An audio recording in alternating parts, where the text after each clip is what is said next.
यदि आप class 10th math Agarwal unsolved paper सभी देखना चाहते हैं तो सबसे पहले आपको हमारे वीडियो पे जाना पड़ेगा। वीडियो पे जाने के बाद वीडियो को लाइक कर लेना और यूट्यूब चैनल को सब्सक्राइब कर लेना।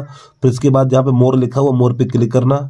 जैसे मोर पे क्लिक करेंगे तो यहाँ पे आपको प्लेलिस्ट का लिंक दिखाई देगा, तो यहाँ पे क्लिक करना है। तो क्लिक करने के बाद ये हमारे सभी वीडियो निकल के आ जाएंगे। ठीक है, जो भी आप देखना चाहें देख सकते हैं यहाँ से। सभी प्यारे बच्चों को नमस्कार। तो इस वीडियो में क्लास 10th मैथ जो अग्रवाल का अनसोल्ड पेपर है तो उसमें 2017 सेट नंबर पहला हल कराने वाले हैं। यदि आपने इससे पहले के वीडियो नहीं देखे हैं उन सभी वीडियो का लिंक इस वीडियो के डिस्क्रिप्शन बॉक्स में दे देंगे, तो वहां से जाके आप देख लेना। और फिर भी आपको ये वीडियो ना मिले तो आप खाली कमेंट कर देना, इन सभी वीडियो का लिंक हम आपके पास भेज देंगे। बस खाली कमेंट कर देना आप। अब इसके प्रश्न नंबर पहला हमारा समीकरण 4 + 5x + 2x² बराबर 0 के मूल है।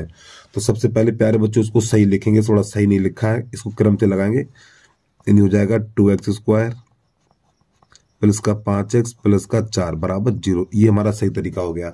अब यहाँ पे देखो ये a का मान, ये b का मान और ये c का मान है। तो यहाँ पे लिखेंगे a बराबर, अरे नहीं चल रहा यार, ये a बराबर 2 हो जाएगा और b बराबर हमारा 5 हो जाएगा और c बराबर हो जाएगा 4। तो प्यारे बच्चों एक सूत्र तो आपने पढ़ा ही होगा, जो विभक्त कर सूत्र होता है d बराबर b² - 4ac। ये हमारा प्यारे बच्चों सूत्र है। तो मूलों की प्रकृति इस सूत्र से पता चलेगी हमें। तो d का मान पता नहीं और b का मान 5 का वर्ग -4, a का मान 2 और c का मान 4। तो प्यारे बच्चों ये तो बन जाएगा 25। ठीक है, अब ये बन जाएगा 4 × 4 = 16, 16 दूनी 32। तो यहाँ घटाएंगे तो माइनस का 7 बचेगा। और जब d का मान माइनस आता है, जब d का मान माइनस आएगा तो लिखेंगे यानी कोई वास्तविक मूल नहीं है, कोई वास्तविक मूल नहीं है। जब d का मान माइनस आता तो कोई वास्तविक मूल नहीं है, कोई वास्तविक मूल नहीं है। तो प्यारे बच्चों यहाँ पे 3 कंडीशनें होती हैं। तो पहली तो ये हो गई। ठीक है, अब मैं आपको एक बार बता दूं, सबकी कहानी बता दूं तीनों की। नंबर 1, जब d का मान धनात्मक निकलेगा, जब d का मान धनात्मक निकलेगा तो आप लिखेंगे मूल असमान तथा वास्तविक है। जब d का मान 3 निकले, 4 निकले, 10 निकले, 15 निकले, यानी धनात्मक संख्या निकल के आए। ठीक है, तो मूल असमान तथा वास्तविक है, वास्तविक है। नंबर 2, जब d का मान 0 निकले, जब d का मान 0 निकले तो लिखेंगे मूल समान तथा वास्तविक है। सर ठीक है। नंबर 3, जब d का मान माइनस निकले, जब d का मान माइनस निकले तो कोई वास्तविक मूल नहीं है, कोई वास्तविक मूल नहीं है।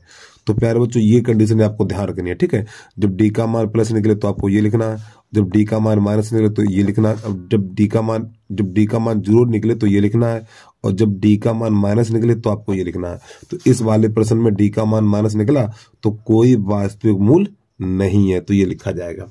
ठीक, तो इसका विकल्प नंबर हमारा हो जाएगा डी सही। अब इसके बाद प्रश्न नंबर है हमारा दूसरा। प्रश्न नंबर 2 में लिखा हुआ है sin थीटा बराबर cosec थीटा। तो प्यारे बच्चों हमें थीटा का मान बताना है। ठीक, चलिए कैसे करते देखना। तो एक सूत्र आपने पढ़ा होगा sin थीटा बराबर होता 1/sin थीटा, यानी cosec थीटा है ना प्यारे बच्चों, ये cosec थीटा को लिख सकते हैं 1/sin थीटा। ये सूत्र होते हैं हमारे। ठीक है, cosec थीटा को लिखा जाता 1/sin थीटा। तो जिसके नीचे कुछ नहीं उसके नीचे 1, तो इसका गुणा इसमें करो तो हमारा बन जाएगा ये sin² थीटा बराबर 1 बन जाएगा। अब ध्यान समझिए, इधर से घात हटाएंगे तो इधर अंडू लग जाएगा, और 1 पे अंडू लगता नहीं, आपको पता ही है। ठीक, अब समझना, यहाँ पर साइन है तो प्यारे बच्चों साइन में ही देखिए 1 किसका है। यहाँ पर भैया साइन है तो साइन में ही देखिए कि 1 किसका है। sin थीटा बराबर ये sin 90 का मान मिलेगा यहाँ पर। साइन 90 में, यानी साइन 90 का मान 1 होता है। तो प्यारे बच्चों साइन से साइन कट जाएगा तो थीटा बराबर 90 आंसर निकल के आएगा, और 90 को हम लिख देते हैं पाई बाई 2, ये लिखा जाता है। ठीक है, तो ये इसका आंसर हो गया। क्योंकि पाई का मान 180 अंश होता है तो 180 अंश बटा 2 करेंगे तो 90 ही निकल के आएगा आपका। चलिए अब इसके बाद प्रश्न नंबर 3 है हमारा। प्रश्न नंबर 3 है यहाँ पर 3 प्लस अंडर रूट 2, एक परमेय संख्या, एक अपरमेय संख्या, एक पूर्णांक। तो प्यारे बच्चों मैं एक बात बता दूं आपको, जब किसी संख्या पे आपको अंडर रूट दिख जाए, देखो जब किसी संख्या पर अंडर रूट दिख जाए और उसका अंडर रूट ना हटे तो इस प्रकार की संख्या अपरमेय संख्या कहलाती है। ठीक है, अच्छा ये बताओ, इस प्रश्न में देखो अंडर रूट है और बेटा ये अंडर रूट है और 2 का अंडर रूट हटेगा नहीं, 2 का अंडर रूट नहीं हटेगा, तो ये आपकी अपरमेय संख्या हो जाएगी, अपरमेय संख्या। ठीक है, इसका आंसर ये हो गया। और थोड़ा समझिए, अगर यहीं पे 3 प्लस अंडर रूट 25 लिख देते तो क्या करते आप? देखो मैं आपसे बोल रहा हूं ना, अगर प्रश्न में अंडर रूट दिख जाए और उसका अंडर रूट ना हटे तो वो होती है अपरमेय संख्या, और प्रश्न में अंडर रूट दिख जाए और उसका अंडर रूट हट जाए, जैसे कि अंडर रूट 25 है तो 25 का मान कितना 5 होता है, तो 3 प्लस 5 बराबर 8। तो प्यारे बच्चों ये परमेय संख्या नहीं है, ये आपकी है, सॉरी ये अपरमेय संख्या नहीं, ये परमेय संख्या हो गई, ये परमेय संख्या। और परमेय संख्या के साथ साथ ये पूर्णांक भी बन जाएगा, क्योंकि ये 3 ये 5 ये पूर्णांक भी है हमारा, दोनों काम करेंगे यहाँ पर।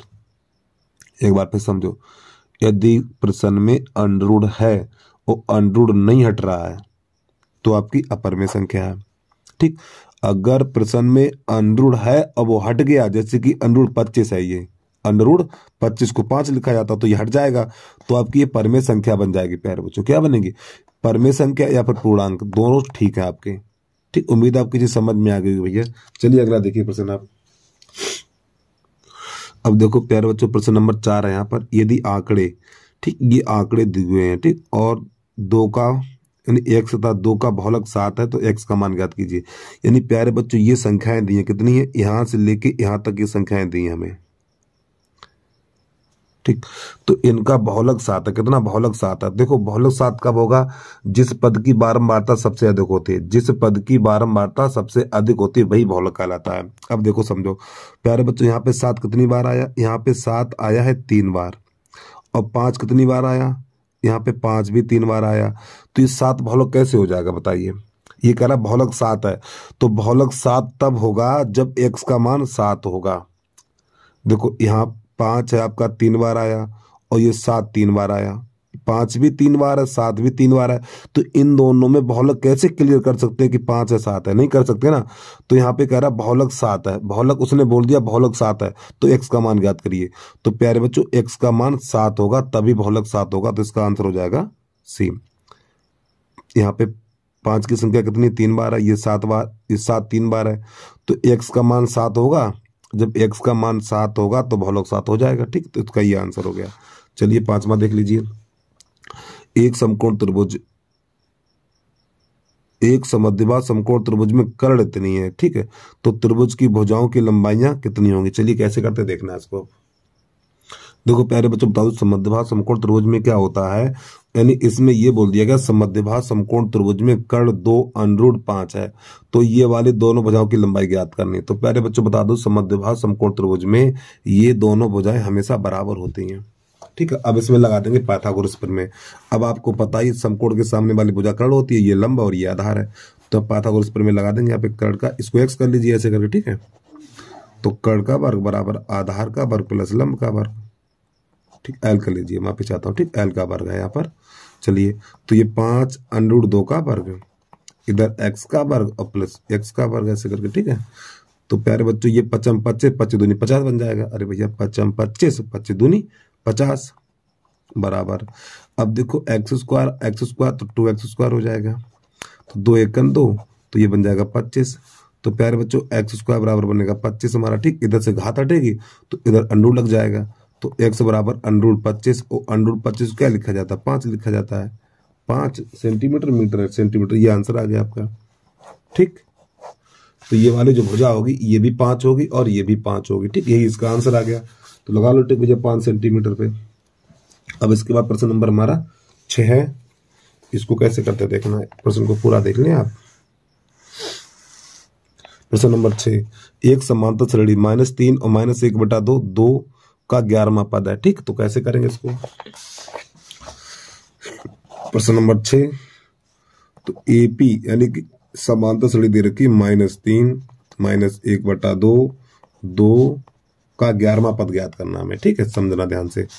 तो प्यारे बच्चों देखो, ये मान होता है ए का, तो ए बराबर -3 और डी बराबर निकालेंगे -1/2 में से ये -3 घटाएंगे तो माइनस पर -3, तो आपका हो जाएगा -1/2, तो ये माइनस माइनस +3 बन जाएगा। ठीक है, तो जिसके नीचे कुछ नहीं उसके नीचे 1 कर लीजिए, तो इसका इसमें -1 और इसका इसमें 3 दूनी 6 और बटा 2, और भैया इसका इसमें और नीचे का नीचे, तो ये हो जाएगा हमारा 5/2। तो प्यारे बच्चों डी का मान निकल के आ गया इतना। अब प्रश्न ये कह रहा है तो उसका 11वां पद ज्ञात करिए। चलिए 11वां पद कैसे ज्ञात करते हैं वो देखिए। तो प्यारे बच्चों 11वां पद जो लिखा जाता है A11 बराबर A + 10D, ये 11वां पद हो गया हमारा। ठीक है, अगर यहाँ पूछे 20वां पद लिखिए तो यहाँ पे A + 19D हो जाएगा। अगर कहीं 40वां पद लिखिए तो A + 39D, एक कम करके बोलना है आपको। ठीक है, चलिए, तो ये 11वां पद है तो एक कम करके बोलो, A + 10D। तो A का मान देखो -3 है, प्लस 10 गुणा D का मान 5/2 है, तो 5/2, तो 2 × 2 और 2 × 10। तो प्यारे बच्चों -3 ये 5 25, तो घटाएंगे तो कितना बचेगा, आपका बचेगा यहाँ पर 22। ये इसका आंसर आ गया। ठीक, 22 पे टिक लगा दीजिए। जल्दी से प्रश्न को नोट करिए। अब आगे बढ़िए भैया, जल्दी से वीडियो को रोक के आराम से लिख लिया करो यार। और प्यारे बच्चों कमेंट बराबर करते रहिए। ठीक है, अब हमने देखो काफी बच्चों ने कमेंट किया सर 2017 का अनसोल्ड बनाइए। ठीक है, अब इसके बाद आपको कौन सा अनसोल्ड यानी सेट चाहिए तो आप कमेंट करते रहिए, हम वहीं से वीडियो बनाना स्टार्ट कर देंगे, बता रहा हूँ। लेकिन बेटा बनाएंगे तभी हम, कब बनाएंगे, जब 2017 पूरा खत्म कर देंगे, तब इसके बाद नया बनाएंगे भाई। अब चाहे 17 पढ़वा लो, 18 पढ़वा लो, चाहे 22 23 कोई करवा जी, कोई दिक्कत नहीं। 22 23 तो हो गया है।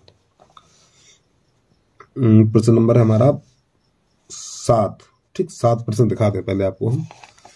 ये रहा 7, देखो भैया, त्रिभुज एबीसी में AB बराबर BC और कोण B बराबर 90 है, तो साइन A का मान कितना होगा। ठीक, चलिए कैसे करते देखना।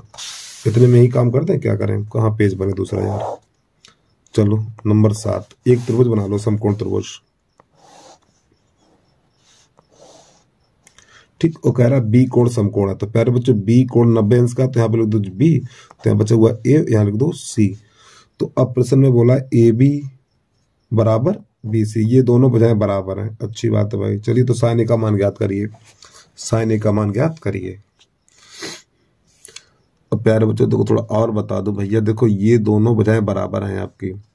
ठीक, तो ये दोनों कोण भी बराबर होंगे, तो ये कोण होगा 45 का और ये कोण होगा 45 का। ठीक है, तो हमें साइन A का मान ज्ञात करना है, तो कैसे करेंगे देखिए, इसकी बात को समझिए। जब इसमें साइन A का मान ज्ञात करना है तो प्यारे बच्चों देखो A कोण कितना है, A कोण 45 अंश है और C कोण कितना 45 अंश का है, तो यहाँ पे लिखेंगे साइन A। अब A की जगह पे यहाँ पे प्यारे बच्चों कितना 45 है, तो A की जगह 45 रख देना, तो बराबर लिखेंगे साइन 45। ठीक, तो साइन 45 का मान कितना होगा 1/√2, ये इसका आंसर आ गया। अगर यही पूछता साइन C का मान ज्ञात करिए, साइन C, और C की जगह पे यहाँ पे कितना लिखा हुआ 45 लिखा हुआ है, तो यहाँ पे लिख देते साइन 45। ठीक है, तो इसका मान कितना होता है यहाँ पे 1/√2 इसका भी होता है। उम्मीद है प्रश्न आपको समझ में आ गया होगा। देखो एक बार फिर समझ लो। तो प्यारे बच्चों सबसे पहले एक समकोण त्रिभुज बनाना है और कोण B समकोण है। ठीक, और ये वाली दोनों भुजाएं बराबर हैं। जब ये वाली दोनों भुजाएं बराबर होती हैं तो प्यारे बच्चों ये दोनों कोण बराबर होंगे हमारे, ये दोनों कोण बराबर होंगे। ठीक है, तो उसने पूछा तो साइन A का मान ज्ञात कीजिए, तो A की जगह पे कितना लिखा हुआ 45 लिखा हुआ है, तो A की जगह 45 लिख दिया, और जब साइन 45 का मान कितना होता है 1/√2 होता है। अगर यही पूछता साइन C का मान ज्ञात कीजिए, यही पूछता साइन C का मान ज्ञात कीजिए, तो यहाँ पे C है लिखा हुआ है C, तो C की जगह 45 लिख देते और साइन 45 का मान 1/√2 हो जाता। ठीक है, उम्मीद है प्रश्न आपको समझ में आ गया होगा भैया। चलिए प्रश्न नंबर 8 देखिए। 8 थोड़ा दर्शन करा दे प्रश्न के हम आपको।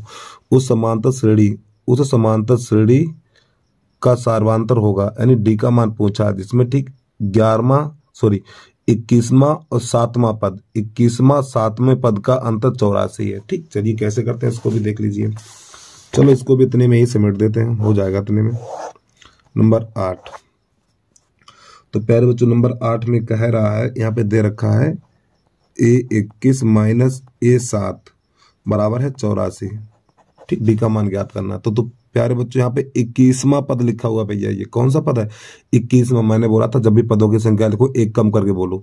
21 लिखा हुआ है तो A प्लस 20D बोलो, माइनस यहाँ पे 7वां पद लिखा हुआ है, एक कम करके बोलो, A प्लस 6D बराबर 84। उम्मीद है ये चीज समझ में आ गई होगी आपको। ठीक है, अब देखिए, जब कोष्टक से बाहर माइनस का चिन्ह होता है तो अंदर वाले चिन्ह बदल जाते हैं। तो A प्लस 20D और माइनस A और माइनस 6D बराबर 84। अब समझो, A से A कट गया, A से A कट गया, अब 20 में से 6 घटा दो तो यहाँ पे बचा हुआ 14D बराबर 84। ठीक, अब एक काम करो भैया, इसका भाग लगा दीजिए। 14 पंजे 70, 14 पंजे 70, 14 छंग 84, 6 बार चला जाएगा। तो डी बराबर, देखो 20 तक पहाड़ याद कर लीजिए। अगर पहाड़ याद नहीं तो देखते ही रहोगे सवाल को, कितने से कटेगा कितने से कटेगा। ठीक भैया, पहाड़ याद कर लो, अगर पहाड़ याद तुरंत काट दो खटाक से। चलिए जल्दी से नोट करिए इसको। तो प्रश्न नंबर हमारा 9 है, यदि आरोही क्रम में संख्याएं 7, 8, 2x माइनस 3, 2x माइनस 1, 15, 17, 20 और 22 हैं और इनकी माध्यिका कितनी 14 है, तो कैसे करेंगे देखना। तो यहाँ पे ये देखो बीच में कौन कौन सी संख्याएं आ रही हैं, बीच में कौन कौन सी संख्याएं हैं, तो प्यारे बच्चे ध्यान समझना चीज को। देखो 3 ये संख्याएं इधर कर दो और 3 ये कर दो, तो प्यारे बच्चों ये 2 संख्या आ रही बीच में हमारी। ठीक है, तो यहाँ पे लिखेंगे माध्यिका बराबर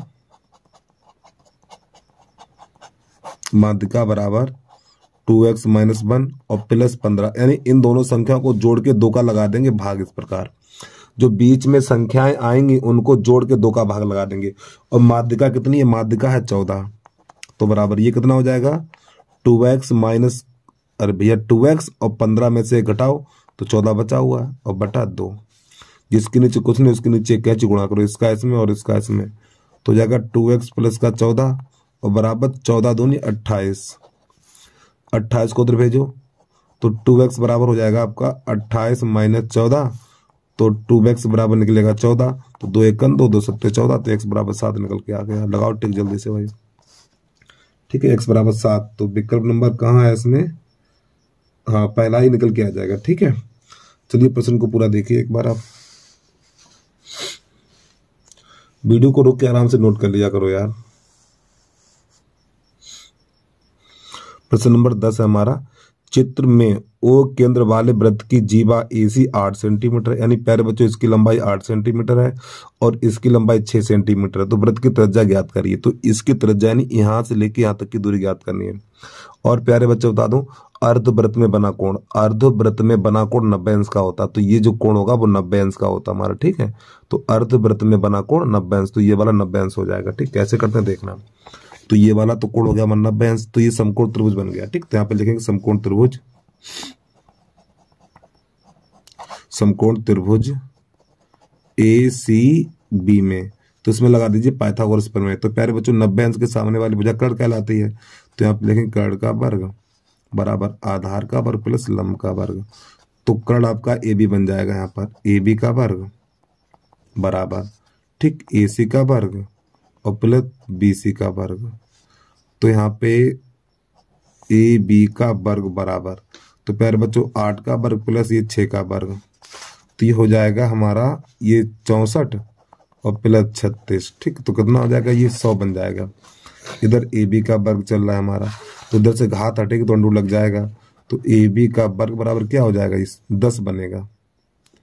AB बराबर 10 सेंटीमीटर निकलेगा। अब प्यारे बच्चों एक बात समझिए, दिया चित्र में देखिए, यानी AB बराबर 10 निकला, तो प्यारे बच्चों AB क्या है ये? अरे भैया AB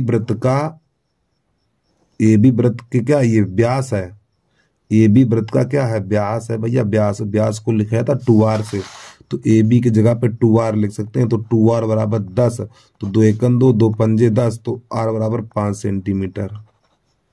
ठीक, ये आंसर हो गया हमारा। चलिए जल्दी से नोट कर लीजिए, आगे बढ़ रहे हैं हम।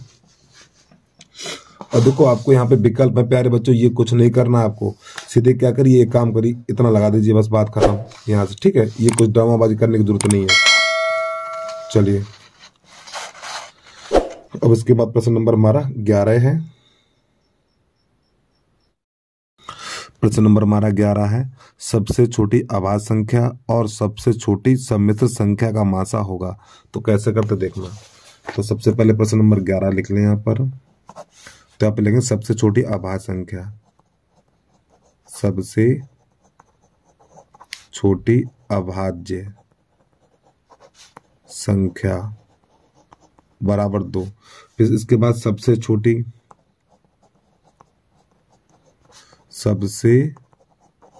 सम्मिश्र संख्या,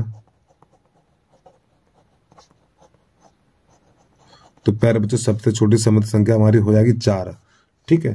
देखो सम्मिश्र संख्या क्या है, ऐसी संख्या, देखो एक लिखेंगे इसके गुणनखंड नहीं, एक लिखेंगे तो इसके गुणनखंड नहीं होंगे, और 2 के नहीं होंगे, 3 के नहीं होंगे, क्योंकि ये तो हमारी मान लो एक प्राकृतिक संख्या है, ये अभाज्य संख्या और ये अभाज्य संख्या। इसके बाद 4, जब 4 को लिखेंगे 4 के गुणनखंड हो जाएंगे 2, यानी 2 गुणा 2 ऐसे करके, ठीक है। तो अब इसके हमें इसका निकालना मासा, तो 4 को लिखेंगे 2 गुणा 2 ऐसे लिख सकते हैं। तो मासा में जोड़ा बनाया जाता, तो इसका जोड़ा बन गया ये, तो इसका मासा आ गया बराबर 2, ये इसका आंसर हो गया, ठीक है। चलिए अब इसके बाद प्रश्न नंबर है हमारा 12 नंबर। इसे कैसे करते हैं देखना। तो प्रश्न दिखा दें आपको हम। 2 संख्याओं का अंतर 26 है, एक संख्या दूसरी संख्या के 3 गुनी है, तो एक संख्या होगी, तो कैसे करते हैं देखना इसको भाई। तो प्रश्न नंबर है हमारा 12। तो यहाँ पे माना 2 संख्याएं हमारी हैं, माना 2 संख्याएं x तथा y है, ठीक है। इनका अंतर कितना 26 है। फिर कह रहा है एक संख्या दूसरी की 2 गुनी है, एक संख्या दूसरी की 3 गुनी है, तो x बराबर 3y कर लीजिए, x बराबर 3y, ठीक। इसको समीकरण नंबर, चलो पहले देख लीजिए दोनों का अंतर कितना है, यानी x माइनस y बराबर 26, दोनों का अंतर 26 है। फिर दोबारा में एक संख्या दूसरी संख्या की 3 गुनी है, तो x बराबर 3y हो जाएगा। तो x की जगह पे यहाँ पे 3y लिख देना, ये समीकरण नंबर 1 हो गया, और ये समीकरण नंबर 2 हो गया।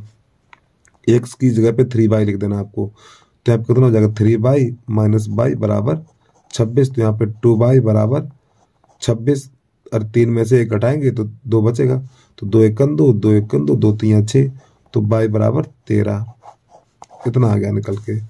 अब ये समीकरण नंबर 2 में लगा दीजिए, 2 में रखने पर तो यहाँ पे 13 लगा दीजिए, तो x बराबर हो जाएगा आपका 3 गुणा 13, तो 13 3 39, तो ये इसका आंसर आ गया, ठीक है।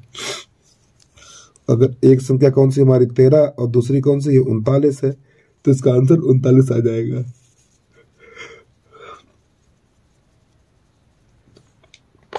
प्रश्न नंबर 13 में क्या करते हैं देखना। प्रश्न नंबर 13, निम्न में से कौन सा द्विघात बहुपद है। तो प्यारे बच्चों देखो द्विघात बहुपद है, देखो यहां से इसको हल करेंगे तो ये x स्क्वायर से x स्क्वायर कट जाएगा, तो ये द्विघात नहीं होगा। अब आपका ये त्रिघात समीकरण, देखो द्विघात समीकरण कौन सा होगा, ये वाला द्विघात समीकरण हो जाएगा आपका, क्योंकि देखो यहाँ पे भी x स्क्वायर से x स्क्वायर कट जाएगा। अब यहाँ पर क्या होगा, इसका अंदर गुणा करेंगे तो यहाँ पे x पे घात 3 मिलेगी, ठीक है। तो द्विघात समीकरण ये हो जाएगा, जब आप इसको हल करेंगे तो यहाँ से द्विघात समीकरण मिलेगी, ठीक। अगला देखिए आप, प्रश्न नंबर 4 है, तो 13 का विकल्प नंबर ए सही हो जाएगा। प्रश्न नंबर 14, एक संभावित त्रिभुज जिसकी भुजा 2a है, तो उसके प्रत्येक शीर्ष की लंबाई ज्ञात कीजिए। तो कैसे करते हैं देखना इसको। तो सबसे पहले एक समद्विबाहु त्रिभुज बना लेंगे, ठीक है। यहाँ पर प्रश्न नंबर 13 लिखेंगे, यहाँ पर ये हमारा बन गया समबाहु त्रिभुज, ठीक है। तो इसका नाम ए बी और सी। तो प्यारे बच्चों यहाँ से डालेंगे शीर्ष लंब, ठीक। शीर्ष लंब है तो 90 अंश कोण बनेगा, तो ये वाली भुजा हो जाएगी हमारी 2a, और ये वाली भुजा पूरी 2a है, तो ये वाली भुजा a और ये वाली भुजा a और ये वाली 2a, तो हमें इसकी ऊंचाई ज्ञात करनी है, ठीक है। ये तो मान लो इसका नाम है h, ये p लिख दीजिए यहाँ पे। तो ये पाइथागोरस प्रमेय लगा दो, तो ये वाली भुजा कर्ण हो जाएगी, तो 2a का वर्ग बराबर और इसका वर्ग a का वर्ग और प्लस ये h का वर्ग, ठीक, तो यहाँ पे हो जाएगा 4a² और बराबर a² और प्लस का h का वर्ग। तो इसको तो लाएंगे तो 3a² हो जाएगा, ये अगर घट जाएगा ना 3a² बराबर h का वर्ग। तो प्यारे बच्चों इधर से घात हटेगी तो अंडर लग जाएगा हमारा, तो h बराबर हो जाएगा √3a²। अब ये अंदर a² तो बाहर निकल के आ जाएगा, तो h बराबर हो जाएगा a√3। ये इसका आंसर आ गया हमारा। ठीक है, यानी जो शीर्ष लंब की लंबाई है, इसकी जो लंबाई निकलेगी वो कितनी निकलेगी, a√3 या 3√a। ठीक, इसको हम ऐसे भी लिख सकते हैं 3 यानी √3a, इसको ऐसे भी लिख सकते हैं। ठीक, चलिए भैया अगला देखिए प्रश्न नंबर 15 है। ये प्रश्न नंबर प्यारे बच्चों हमारा है 14 है। ठीक, अब इसके बाद प्रश्न नंबर 15 तो यहाँ पे बिंदु दे रखे 3,4। 3,4 मूल बिंदु से दूरी पूछिए, तो मूल बिंदु होते हैं 0,0। ठीक, यानी एक बिंदु दिया हो और मूल बिंदु से दूरी पूछे, तो यहाँ पे लिखेंगे दूरी बराबर √3 का वर्ग प्लस 4 का वर्ग, यानी इन दोनों का वर्ग करके आपको जोड़ देना है अंडर के अंदर। जब मूल बिंदु दिया हो और एक बिंदु दिया हो तो यहाँ पे इन दोनों बिंदुओं का वर्ग करके जोड़ दीजिए, तो आपका हो जाएगा 9 + 16। ठीक, तो ये हो जाएगा 25 और 25 को लिखा जाएगा 5 मात्रक, ये इसका आंसर हो गया। ठीक है, चलिए प्रश्न नंबर अगला देखिए। प्रश्न नंबर 16 तो आपने कर ही लिया होगा, चलो फिलहाल हम करा देंगे। 16 नंबर है हमारा यहाँ पर, यदि साइन थीटा बराबर है हमारा 4/5, तो प्यारे बच्चों साइन होता है लंब बटा कर्ण। लंब 4 है, कर्ण 5 है, तो इसमें आधार ज्ञात कर लीजिए। ठीक, तो कर्ण का वर्ग आधार का वर्ग प्लस लंब का वर्ग, तो यहाँ 5 का वर्ग करेंगे, आधार में पता नहीं, इधर 4 का वर्ग करेंगे, तो ये 25 हो जाएगा। ये 16 को उधर लाएंगे तो -16 बराबर आधार का वर्ग। ठीक है, तो ये हो जाएगा आधार बराबर निकलेगा हमारा 9। ठीक, स्क्वायर, तो a बराबर कितना निकलेगा, 3 निकल के आ जाएगा इतना, आधार 3 निकल के आ गया। अब पूछा cos a का मान कितना है, यानी cos थीटा का मान कितना है, तो cos होता आपका आधार बटा कर्ण, आधार बटा कर्ण, तो आधार कितना निकला, 3 निकला, तो यहाँ पे 3, और कर्ण कितना है, कर्ण हमारा 5 है, तो 5 लगा दीजिए।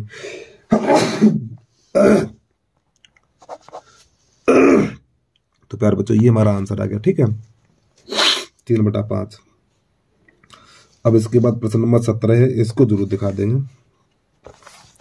प्रश्न नंबर 17 देखिए, एक ठोस धातु के घनाकार जिसकी विमाएं 9 मीटर, 8 मीटर और 2 मीटर हैं को पिघलाकर 2 मीटर कोर के घन बनाए गए हैं। इस प्रकार बने घनों की संख्या ज्ञात करिए।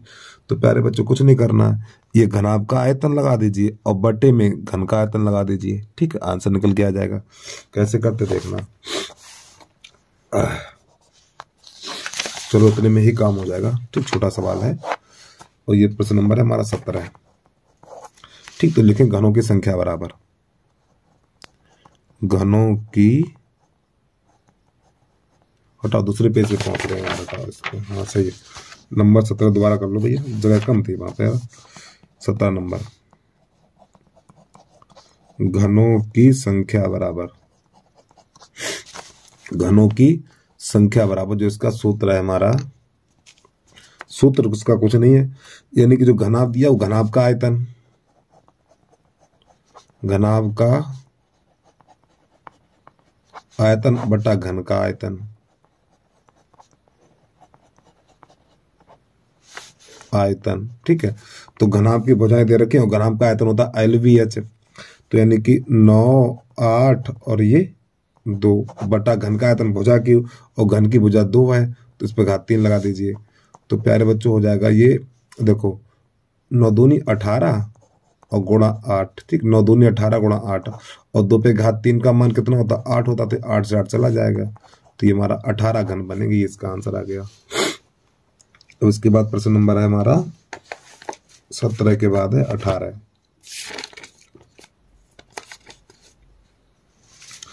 18 नंबर देखिए, 18 नंबर कह रहा है एक घन की भुजा 10 सेंटीमीटर है। ठीक है, उसमें से एक अधिकतम आयतन का लंबवृत्तीय शंकु काटा गया है, तो उसका आयतन ज्ञात कीजिए। तो प्यारे बच्चों थोड़ा ध्यान समझना इस चीज को, समझा दूं मैंने तो मैं तो लगा के चला जाता यार, आपको समझ में भी नहीं आता।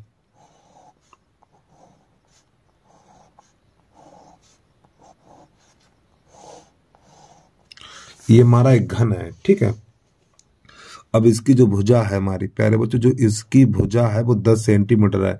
हर यानी घन की सभी भुजाएं बराबर होती हैं। इसमें 12 किनारे होते हैं, 12 किनारे 10 सेंटीमीटर के हैं, ठीक है। ये 10, ये 10 सब 10-10 के हैं, ये सब 10-10 के, ठीक। ये भी 10 की है। अब समझना, प्रश्न कह रहा है इसमें से अधिकतम आयतन का एक लंबवृत्तीय शंकु काटा गया है। प्यारे बच्चों इसमें एक शंकु बना दिया गया, इसमें क्या कर दिया, शंकु बनाया गया। तो शंकु कैसे बनाया, देखो ये चीज समझिए थोड़ा ध्यान से, ऐसे करके गड्ढा कर दिया गया शंकु में, ठीक। इसको ऐसे करके नीचे तक लाए, ऐसे करके यहां तक ऐसे। तो प्यारे बच्चों ये इसकी माप कितनी है, 10 सेंटीमीटर है। और ये कितनी होगी, ये भी तो 10 सेंटीमीटर होगी। अब इसकी ये ऊंचाई कितनी है, 10 है, तो इसकी ऊंचाई कितनी होगी, ये भी 10 होगी। तो मेरा कहने का अर्थ है इसका जी यानी जो इसका व्यास है प्यारे बच्चों, जो इसका व्यास है वो 10 सेंटीमीटर है, तो त्रिज्या कितनी हो जाएगी, 5 हो जाएगी। तो यहाँ पे लिखेंगे यानी व्यास बराबर 10 सेंटीमीटर, तो त्रिज्या बराबर हो जाएगा हमारा 5 सेंटीमीटर। अब इसकी ऊंचाई कितनी है, ये शंकु की ऊंचाई कितनी है, 10 है, तो एच बराबर 10 सेंटीमीटर रहेगा हमारा, ठीक। तो अब ये प्राप्त शंकु का आयतन ज्ञात करना है हमें। अब पाई का मान लगाना 3.14 वाला, ठीक। तो यहाँ पे लिखेंगे शंकु का आयतन बराबर 1/3 पाई आर स्क्वायर एच। ये चलिए भैया, तो 1/3 पाई का मान 3.14 और आर का मान 5 है, कितना 5, तो यहाँ पे लिखेंगे 5 गुणा 5 और एच का मान 10 है।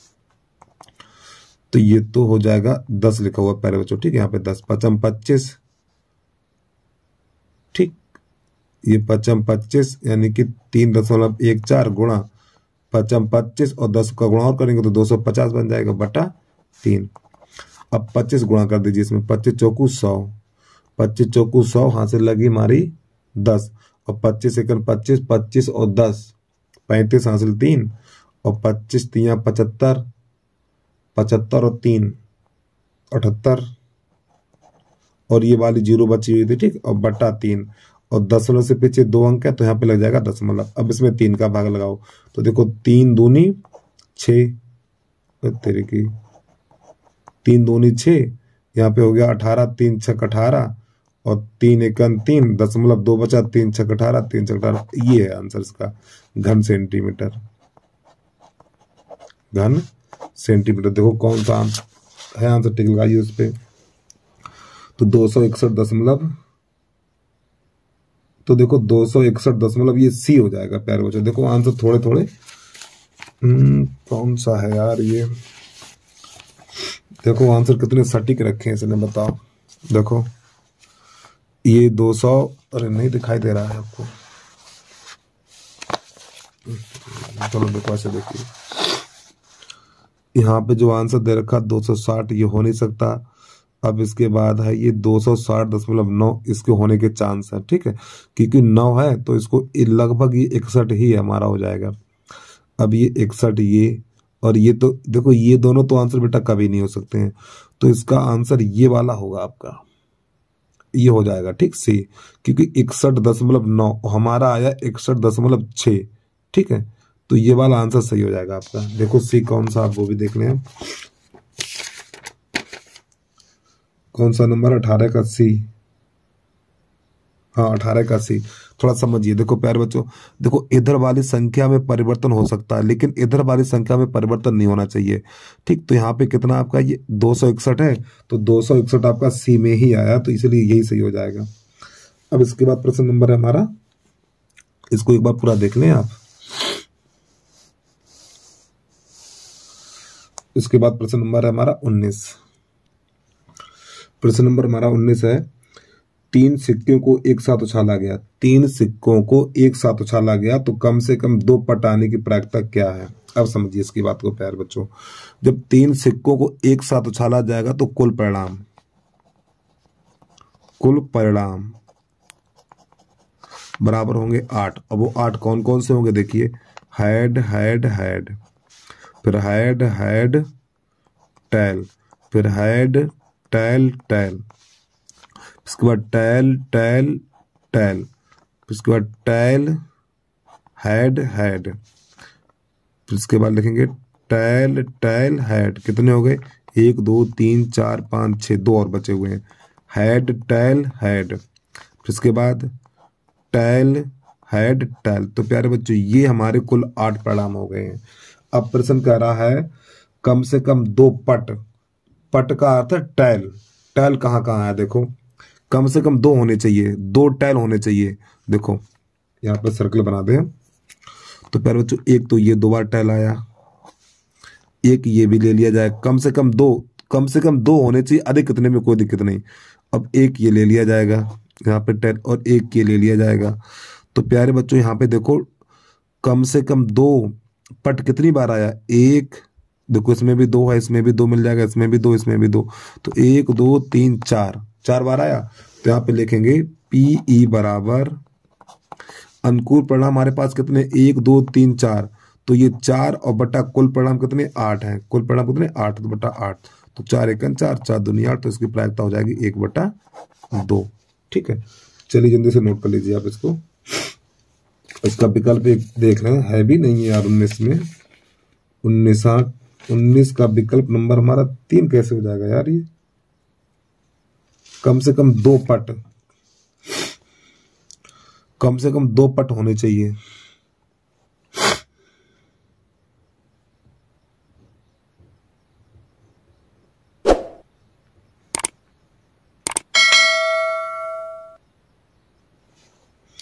और प्यारे बच्चों इसका तो आंसर गलत है भैया, कम से कम 2 पट है ना, तो कम से कम 2, अधिक कितने में कोई दिक्कत नहीं है, तो 1 2 3 4 ही होंगे, यही होंगे, 3 तो हो ही नहीं सकते इसमें। ठीक है, इसका आंसर यही होगा। तो प्यारे बच्चों इसका जो प्रश्न नंबर 19 का आंसर ही गलत है। ठीक है, इसका आंसर 1/2 ही होगा। ठीक, 1/2 ही है इसका आंसर। चलिए अब प्रश्न नंबर 20 है। तो यहाँ पे चित्र दिया हुआ, तो इसमें ओटी की माप पूछी ये वाली। तो प्यारे बच्चों एक बात मैं आपको बता दूं, ये हमारा स्पर्श बिंदु है। ये क्या स्पर्श बिंदु है, जब यानी केंद्र से स्पर्श बिंदु को मिलाएंगे तो यहाँ पे जो कोण बनेगा वो 90 अंश का बनेगा। कितने का बनेगा, 90 अंश का। तो प्यारे बच्चों ये बन गया हमारा समकोण त्रिभुज, ये बन गया समकोण त्रिभुज। ठीक है, तो ये वाली भुजा कर्ण हो जाएगा, ये वाली भुजा लंब, ये आधार कर लीजिए। ठीक, चलिए तो पाइथागोरस पर में लगा दो। तो आप लिखो ओपी का वर्ग, ओपी का, अरे यार गलती हो गई, ओपी लिखो ना, ओपी का वर्ग बराबर ओटी का वर्ग और प्लस टीपी का वर्ग, इस प्रकार। तो ओपी कितना है, 10 का वर्ग हो जाएगा ये, और इधर कितना है ओटी तो पता ही नहीं हमें, और प्लस टीपी का वर्ग 8 का वर्ग हो जाएगा ये, तो ये हो जाएगा 100, और इसको दलाएंगे तो माइनस का 64 हो जाएगा बराबर ओटी का वर्ग। ठीक है, तो प्यारे बच्चों यहाँ बचेगा 36, तो 36 बराबर ओटी का वर्ग। अब यहाँ से 36 को क्या लिखेंगे, 6 पे घात 2 लिख सकते हैं, बराबर ओटी का वर्ग, घात से घात कट जाएगी, तो ओटी बराबर निकलेगा हमारा 6 सेंटीमीटर। ये इसका आंसर आ गया। ठीक है, अब इसके बाद प्रश्न नंबर यानी खंड बा चलेगा हमारा। यदि आप class 10th math Agarwal unsolved paper सभी देखना चाहते हैं तो सबसे पहले आपको हमारे वीडियो पे जाना पड़ेगा। वीडियो पे जाने के बाद वीडियो को लाइक कर लेना और यूट्यूब चैनल को सब्सक्राइब कर लेना। फिर इसके बाद जहाँ पे मोर लिखा हुआ, मोर पे क्लिक करना। जैसे मोर पे क्लिक करेंगे तो यहाँ पे आपको प्लेलिस्ट का लिंक दिखाई देगा, तो यहाँ पे क्लिक करना। तो क्लिक करने के बाद ये हमारे सभी वीडियो निकल के आ जाएंगे। ठीक है, जो भी आप देखना चाहे देख सकते हैं यहाँ से। प्रश्न नंबर पहले का और द्विघात समीकरण दे रखा है यहाँ पर 3x² माइनस का 5x माइनस का 2 बराबर 0। तो सबसे पहले इसमें ज्ञात करना मूलों की प्रकृत जांच कीजिए, यानी मूल किस प्रकार का ये बताना है इसमें। चलिए यानी डी का मान निकालना। ठीक है, यहाँ पर तो पहले बच्चों ए बराबर यहाँ पर हो जाएगा 3 और बी बराबर हो जाएगा माइनस का 5 और सी बराबर हो जाएगा माइनस का 2। तो डी बराबर b² माइनस 4ac लगा देना। ठीक है, तो b का मान -5 का वर्ग -4 और a का मान 3 और c का मान -2। तो प्यारे बच्चों ये 25 बन जाएगा, ये माइनस माइनस प्लस 4 × 12 4 तियो 12, 12 दूनी 24, ठीक सही है ये। 4 तियो 12, 12 दूनी 24 सही। तो इन्हें जोड़ेंगे तो 49 बन जाएगा ये, ठीक। तो डी का मान प्लस निकला। जब डी का मान प्लस निकला तो लिखेंगे मूल वास्तविक तथा असमान है, असमान है, ये इसका आंसर आ गया, ठीक। चलो जल्दी से नोट करिए। अब प्रश्न नंबर 2 है, ठीक। प्रश्न नंबर 2 इसका चित्र बना रखा हमने। तो इस चित्र में क्या करना है प्यारे बच्चों, ये वाला कोण है 60 अंश का हमारा, ये वाला कोण 60 अंश का, तो ये वाला ज्ञात करना है। अब यहां से एक बात मैं आपको बताऊं, जरा ध्यान समझना। देखो प्यारे बच्चों, ये आपका ये एक स्पर्श रेखा है, ये एक स्पर्श रेखा है और ये स्पर्श बिंदु है P यहां पर, ठीक। हमने पीछे और भी बताया अभी आपको, ये स्पर्श बिंदु है आपका। जब केंद्र से स्पर्श बिंदु को मिलाएंगे तो प्यारे बच्चों ये पूरा कोण बनेगा हमारा 90 अंश का। कौन सा, ये वाला, यहां से लेके यहां तक ये पूरा बनेगा 90 अंश का, ये पूरा कोण इतना। ये प्यारे बच्चों थोड़ा जूम करके दिखाऊं जिससे आपको दिखाई दे जाए। देखो ये वाला कोण बनेगा 90 अंश का इतना। अब प्यारे बच्चों ये वाला 60 है, जब इधर वाला 60 है और ये पूरा 90 है तो ये कितना बचा, तो प्यारे बच्चों ये वाला कोण बचा हुआ 30 अंश का। कितने का बचा, 30 अंश का, ठीक। और 30 कैसे निकाला है तो देखिए, तो यहां पे लिखेंगे कोण OPB, कैसे लिखेंगे OPB। तो यहां पे लिखो, थोड़ा जूम हटा दिया हम, तो कोण OPB बराबर 90 अंश, ठीक है। प्यारे बच्चों देखो OPB में 2 कोण बने हैं, एक कोण हमारा ये बना है, ठीक। तो लिखेंगे कोण OPQ बराबर प्लस, फिर इसके बाद लिखेंगे कोण QPB बराबर 90 अंश, ठीक है। तो प्यारे बच्चों इसका मान 60 है, तो कोण OPQ प्लस 60 और बराबर 90। तो यहाँ पे OPQ बराबर कितना हो जाएगा, 90 माइनस 30, वो 90 माइनस 60, 90 माइनस 60 आंसर लगा लीजिए यहाँ पर। तो कोण OPQ बराबर निकलेगा 30 अंश का हमारा, ठीक है। तो प्यारे बच्चों ये वाला कोण 30 अंश निकल के आ गया। अब लिखेंगे त्रिभुज। अब त्रिभुज ये POQ में, त्रिभुज POQ में प्यारे बच्चों ये देखो वृत्त की त्रिज्या है, क्या ये वृत्त की त्रिज्या। तो यहां पे लिखेंगे हम OP बराबर OQ। अरे भैया OP बराबर OQ, ये वृत्त की त्रिज्या है, ठीक है। तो यहां लिखो वृत्त की त्रिज्याएं हैं या त्रिज्या है, त्रिज्याएं हैं, ये लिख लो वृत्त की त्रिज्याएं हैं। जब प्यारे बच्चों ये वाली भुजा इसके बराबर है, अरे भैया ये वाली भुजा इसके बराबर है, तो ये दोनों कोण बराबर होंगे, ठीक है। जब ये वाली भुजा हमारी इसके बराबर है तो ये दोनों कोण बराबर होंगे, तो ये 30 है तो ये भी 30 होगा हमारा। अब इसके बाद अब यहाँ पर त्रिभुज ले लीजिए आप, ठीक है। तो कोण, अरे भैया त्रिभुज के अंतर कोणों का योग 180 अंश होता है। तो यहाँ पे लिखेंगे हम कोण OPQ प्लस कोण OQ,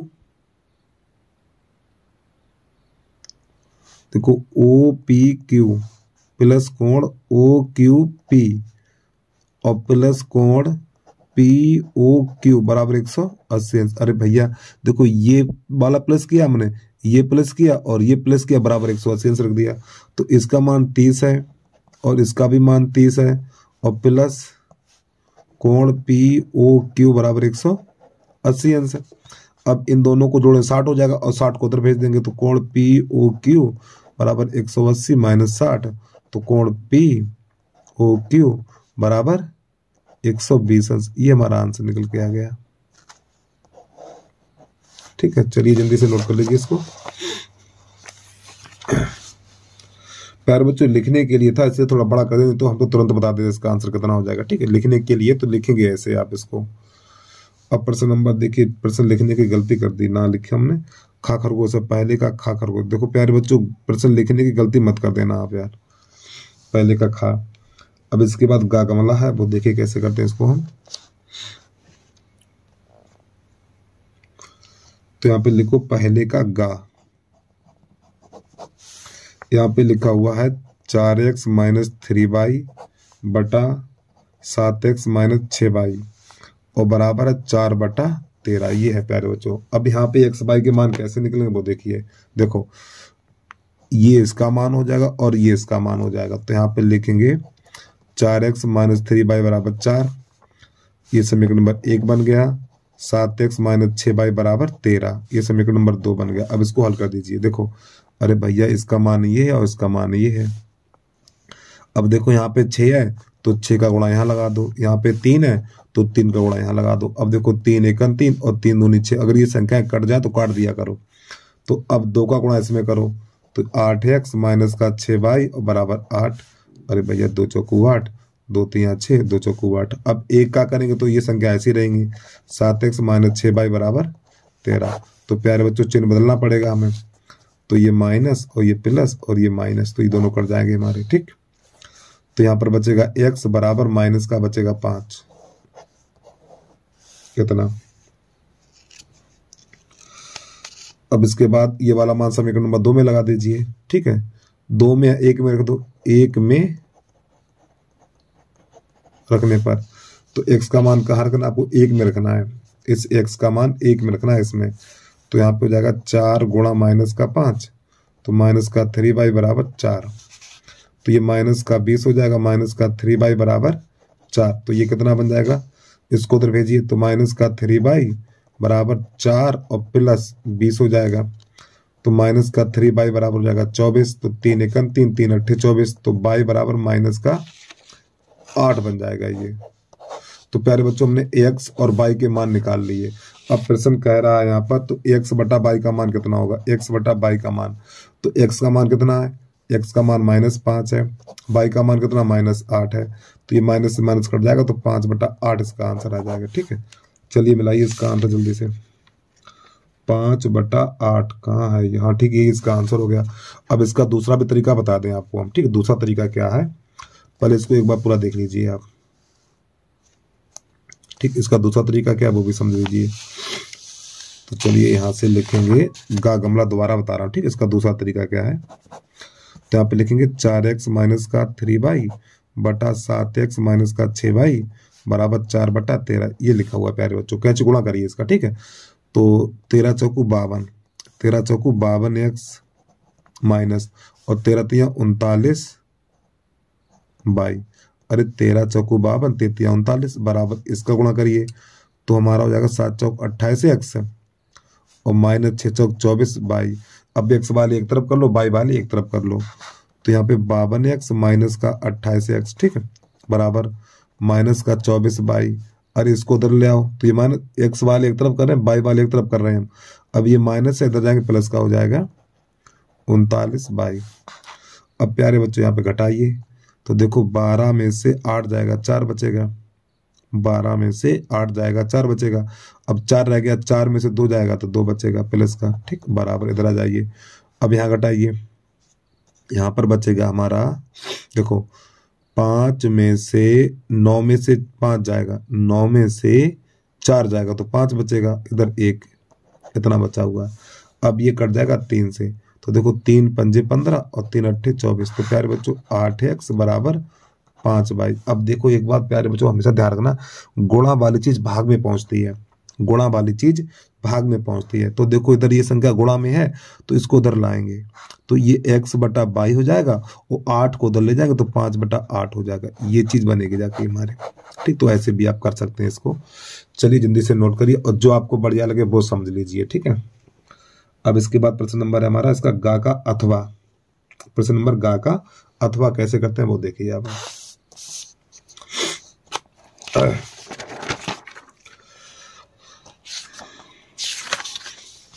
तो यहाँ पे लिखो प्रश्न नंबर गा का अथवा। ठीक है, पहले का गा और इसका अथवा, वो क्या कह रहा है समझ लो इसको। प्रश्न कह रहा सिद्ध कीजिए कि बेलन के आयतन का दोगुना। तो प्यारे बच्चों बेलन के आयतन का दोगुना 2 गुणा बेलन का आयतन, बेलन का आयतन, चलो अच्छी बात है, बेलन का आयतन उसके वक्र पृष्ठ, ठीक, और आधार की त्रिज्या के गुणनफल के बराबर है।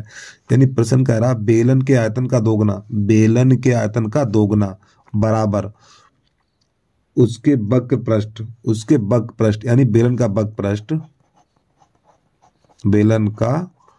पृष्ठ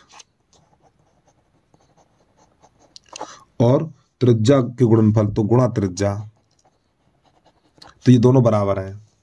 एक बार फिर समझिए, प्रश्न नंबर गा का अथवा है बेलन के आयतन का दोगुना बराबर बेलन का वक्र पृष्ठ और त्रिज्या का गुणनफल आपस में बराबर है। चलिए अब इसको सूत्र की हल करिए। तो देखो 2 और बेलन का आयतन होता है आपका पाई आर स्क्वायर एच बराबर, और बेलन का वक्र पृष्ठ 2 पाई आर एच, इधर त्रिज्या तो इधर आर लगा दीजिए। अब इसको हल कर दीजिए। तो प्यारे बच्चों 2 पाई आर स्क्वायर एच बराबर ये क्या बनेगा 2 पाई आर गुणा आर, तो ये भी आर स्क्वायर एच बन जाएगा। तो दोनों बराबर निकल के आ गए, ठीक, यही सिद्ध हो गया हमारा। चलिए बेजल्दी से नोट करिए इसको। अब प्रश्न नंबर है इसका गा, वो घा घड़ी कैसे करते हैं वो भी देख लीजिए। तो प्रश्न नंबर पहले का है घा घड़ी। तो यहाँ पे लिख रखा है sine theta plus sign 2 theta बटा 1 प्लस कॉस थीटा और प्लस कॉस 2 थीटा बराबर है tan थीटा। ये है प्यारे बच्चों प्रश्न हमारा। तो सबसे पहले लिखेंगे LHS sine theta plus sign 2 theta. अब यहाँ पे लिखेंगे 1 प्लस कॉस थीटा और प्लस कॉस 2 थीटा। तो प्यारे बच्चों देखो यहाँ पे 2 सूत्र काम करेंगे, वो सूत्र लिखे दिखाई दे रहे हैं। देखो साइन 2 थीटा बराबर सूत्र होता है हमारा 2 sine theta into cos theta, ठीक है। अब ये कॉस 2 थीटा का सूत्र होता है हमारा 2 कॉस स्क्वायर थीटा माइनस 1, ठीक, ये सूत्र काम करेंगे। यहाँ पर त्रिकोणमिति के सूत्र हैं। चलिए कैसे करते हैं देखना। तो यहाँ पे लिखेंगे हम sine theta plus sign 2 theta की जगह पे लिखेंगे 2 sine theta into cos theta, ये बटा 1 प्लस, अब ये कॉस थीटा को तो ऐसे ही लिखेंगे प्लस, अब यहाँ पे कॉस 2 थीटा है तो इसकी जगह पे लिखेंगे हम ये वाला सूत्र लगा देंगे 2 कॉस स्क्वायर थीटा माइनस 1, ठीक। चलिए अब प्यारे बच्चों -1 से -1 कट जाएगा यहाँ पर। अब ऊपर से देखो यहाँ से इन दोनों में से साइन कॉमन है, तो यहाँ पे साइन थीटा ले लेंगे कॉमन, तो यहाँ बचेगा 1 प्लस 2 कॉस थीटा बचेगा बटा, इसी प्रकार नीचे से यहाँ से भी हम क्या करेंगे, यहाँ से नीचे से कॉस कॉमन मिल जाएगा, तो जब यहाँ से कॉस थीटा कॉमन लेंगे तो यहाँ पे बचेगा 1 और प्लस यहाँ पे स्क्वायर तो 1 कॉस बच जाएगा, 2 कॉस थीटा बच गया। तो प्यारे बच्चों यहाँ से कट हो जाएगा। तो हमारा जो बचा हुआ है साइन थीटा बटा कॉस थीटा ये बचा हुआ, ठीक है। और साइन बटा कॉस क्या होता है, tan होता है। यही हमारा LHS और बराबर RHS हो गया, ठीक है। चलो जल्दी से नोट कर लीजिए इसको, प्रश्न को पूरा देख लें आप। बढ़िया प्रश्न है प्यारे बच्चों ये, लेकिन हाई स्कूल में आने के चांस कम है, क्योंकि हाई स्कूल में प्यारे बच्चों ये दोनों सूत्र तो है ही नहीं बिल्कुल, ठीक है। ये फर्स्ट ईयर के हैं ये। चलिए अब हमारे सामने है तो हमने लगा दिया। अब इसके बाद इसका अगला है प्रश्न नंबर इसका 5वां। तो प्रश्न नंबर हमारा इसमें 5वां है। यहाँ खाली चित्र में AB और CD 2 वृत्त की उभयनिष्ठ स्पर्श रेखाएं परस्पर बिंदु E पर प्रतिच्छेद करती हैं, तो सिद्ध कीजिए इतना, ठीक है। तो प्यारे बच्चों ये देखो हमारी स्पर्श रेखाएं हैं, ये उभयनिष्ठ है, ठीक है। तो सिद्ध करना ये वाला, तो कैसे करेंगे देखना भैया इसको। तो सबसे पहले इसमें लिख लो दिया है,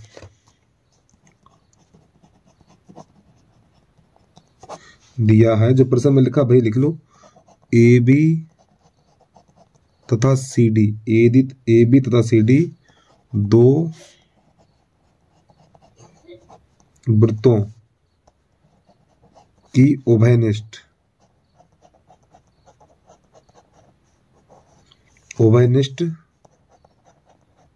स्पर्श रेखाएं हैं। रेखाएं परस्पर बिंदु ई पर प्रतिच्छेद करती हैं।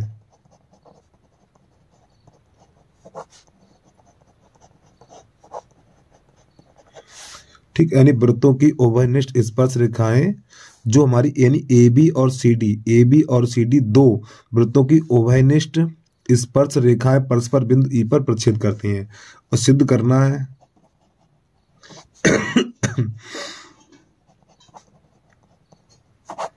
सिद्ध करना है इसमें हमें ए ई प्लस ई डी बराबर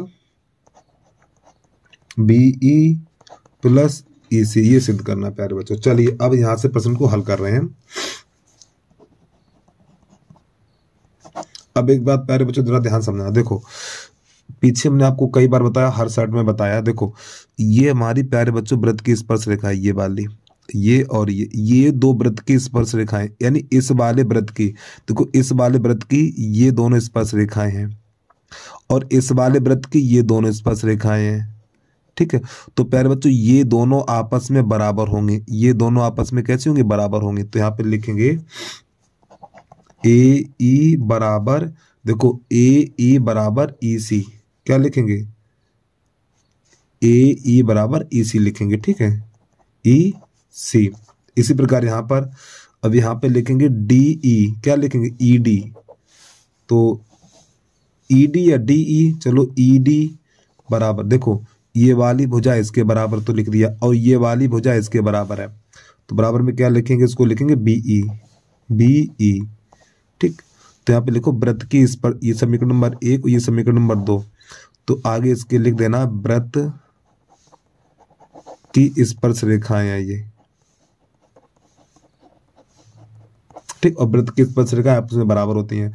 अब प्यारे बच्चों इनको जोड़ दीजिए, तो जब इसे जोड़ेंगे तो ए ई प्लस ई डी बराबर, इसको जोड़ेंगे तो ई सी बराबर का चिन्ह ये प्लस बी ई, बस यही हो गया हमारा हल। ठीक है, चलो जल्दी से नोट कर लीजिए। अब इसके बाद प्रश्न नंबर है हमारा 4 चम्मच। जय श्री राधे। देखो प्यारे बच्चों ये हमारी व्रत की स्पर्श रेखा है, ये और ये दोनों आपस में बराबर होंगे तो लिख दिया हमने। फिर इसके बाद ये दोनों व्रत की स्पर्श रेखा है तो इनको बराबर लिख दिया। अब इन दोनों को जोड़ दिया, ठीक है, ए ई प्लस ई डी और बराबर ई सी और प्लस बी ई, हो गया सिद्ध, यही निकलना था हमें। चलिए प्रश्न नंबर अगला देखिए, प्रश्न नंबर इसका 4 चम्मच। 4 चम्मच यहाँ पे कह रहा है बिंदु इतने इतने को जोड़ने वाले रेखाखंड को समत्रिभाजित करने वाले बिंदुओं के निर्देशांक ज्ञात करिए।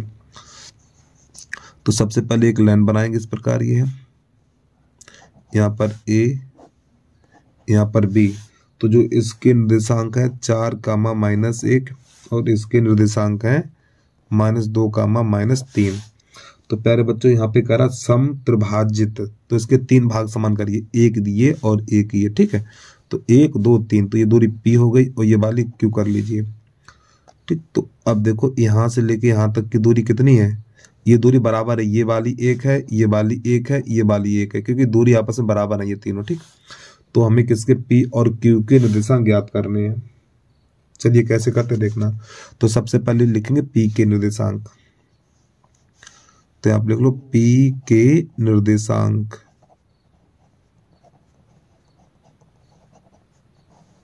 बराबर। अब प्यारे बच्चों ऊपर लिखो पहले बिंदु 4, -1 और -2, -3। ठीक है, और अनुपात, हम बिंदु P के निर्देशांक ज्ञात कर रहे हैं, किसके, P के निर्देशांक ज्ञात कर रहे हैं। तो यहां से देखो P कितनी दूर है, 1 है, और इधर से कितनी दूर है, 1 और 1 2 दूर है, तो ये हो गया हमारा अनुपात।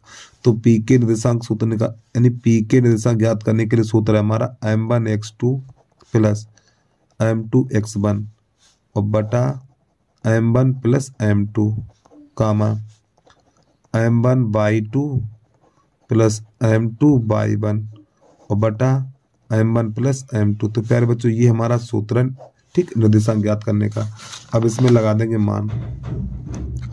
तो m1 का मान कितना है, तो देखो m1 का मान 1 है और x2 का मान -2 है और m2 का मान देखो 2 है तो 2 लगा देंगे और x1 का मान 4 है तो 4 लगा देंगे, ठीक है।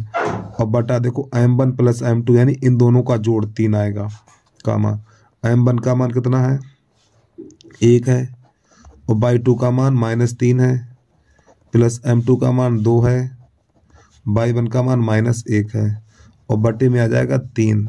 इसको हल कर देंगे तो प्यारे बच्चों ये निकल के आएगा हमारा 8, ये माइनस का 2 और प्लस का 8 बटा 3 कामा ये माइनस का 3 और ये माइनस का 2, अरे भैया माइनस का 3 माइनस का 2 बटा 3। अब इसको हल कर दीजिए, यहाँ पे 6 बचेगा, यहाँ पर बचेगा 6 और 6 में लगाएंगे 2 का भाग, यहाँ पे 6 बचेगा और 6 में 2 का भाग लगाएंगे तो कितना, अरे भाई यहाँ पे बचेगा 6 और 6 में 3 का भाग लगेगा तो यहाँ पे बचेगा 2, यहाँ पे माइनस का 5 बटा 3, ठीक। तो 1 के निर्देशांक आ गए इतने हमारे। पहले देखो इतना आया है कि नहीं आया ये यार, हाँ ठीक 1 आ गया, यानी P के निर्देशांक ज्ञात हो गए इसके। अब हमें Q के निर्देशांक ज्ञात करने हैं, चलिए जल्दी से नोट कर लीजिए फिर आगे थोड़ा बढ़ रहे हैं। अब बेटा इस बिंदु Q के निर्देशांक ज्ञात करेंगे तो पहले तो ये बिंदु लिख लो 4 कामा -1, फिर इसके बाद -2, हाँ -2 कामा -3। अब यहाँ पे Q के निर्देशांक ज्ञात करेंगे तो इधर से Q कितनी दूर है 2, तो पहले लिख लो अनुपात, अरे भैया इधर से Q कितनी दूर है 2 और इधर से कितनी दूर है 1, तो ये बन गया अनुपात। तो यहाँ पे लिखो Q के निर्देशांक, Q के निर्देशांक बराबर सूत्र है हमारा m2 x1 प्लस क्या सूत्र लिखा था हमने, हाँ सब m1 है आपका, ठीक। यहाँ पे m1 x2 m2 x1 बटा m1 प्लस m2 कामा यहाँ पे लिखेंगे हम m1 बाई 2 m2 बाई 1 और बटा m1 प्लस m2। तो प्यारे बच्चों ये वाले मान लगा दीजिए। तो देखो m1 का मान 2 है और x2 का मान -2 है प्लस m2 का मान 1 है और x1 का मान -1 है और बटा m1 प्लस m2 यानी कि 2 प्लस 1 कामा m1 का मान 2 है बाई 2 का मान -3 है प्लस m2 का मान 1 है बाई 1 का मान -1 है, ठीक, और बटा 2 प्लस 1। तो यहाँ पर कितना बचेगा आपका, ये हो जाएगा भैया माइनस का 4, ये माइनस का 4 हो जाएगा, ये माइनस का 1 हो जाएगा बटा 3 कामा ये माइनस का 6 हो जाएगा, ये माइनस का 1 हो जाएगा बटा 3। अब इसको हल कर दीजिए। और प्यारे बच्चों ये कहीं गलत हो गया यार, कहाँ पे गलती हो गई है, देखो इसमें गलती, ये x1 है तो प्यारे बच्चों x1 का मान 4 है तो यहाँ पे 4 रखेंगे, ठीक 4 होगा आपका, ये सही है। तो यहाँ पे -4 तो यहाँ पे प्लस का 4 हो जाएगा, ठीक है आपका। तो प्यारे बच्चों ये से कट जाएगा तो ये 0 बटा 3 हो जाएगा और ये माइनस का 7 बटा 3 हो जाएगा, ये हमारे आंसर निकल जाएगा, ठीक है। चलिए प्रश्न को एक बार पूरा देख लें आप इसको, ठीक। पहले स्टार्टिंग से ये वाला अगर देख लें, यहाँ से स्टार्ट करेंगे आप, इतना करने के बाद इसका शेष भाग ये रहा हमारा इतना, ठीक, इतना ये